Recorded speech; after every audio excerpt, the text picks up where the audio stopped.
NRI आणि OCI विवाहाची नोंदणी आता बंधनकारक करण्याची विधी आयोगाने शिफारस केलेली आहे। म्हणजे नेमकं काय ते पाहूयात या व्हिडिओतून।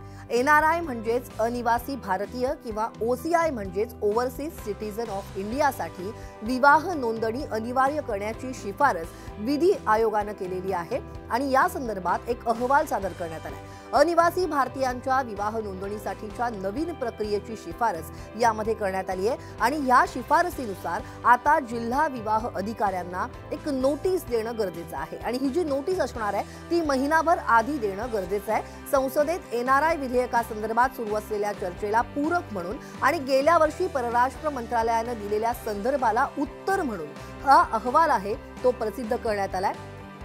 विशेषतः महिला खोट्या आश्वासनांच्या आधारे एनआरआय आणि ओसीआय व्यक्तीशी लग्न करतात आणि त्यांचं आर्थिक शोषण कधीतरी केलं जातं आणि अशा फसव्या विवाहांच्या घटनांमध्ये वाढ होत असल्याचं विधी आयोगानं या अहवालात अधोरेखित केलं आणि अनेकदा या महिलांना कायदेशीर आधाराशिवाय सोडलं जातं असं अहवालात देखील नमूद करण्यात आलंय। एनआरआय विधेयक 2019चा विस्तार करण्याबरोबरच विधी आयोगानं पासपोर्ट कायदा 1967 मध्ये सुधारणा करण्याची सुद्धा शिफारस केली आणि त्यामुळे आता एनआरआय किंवा ओसीआय पासपोर्टमध्ये वैवाहिक स्थिती जाहीर करणं हे आता आवश्यक आहे।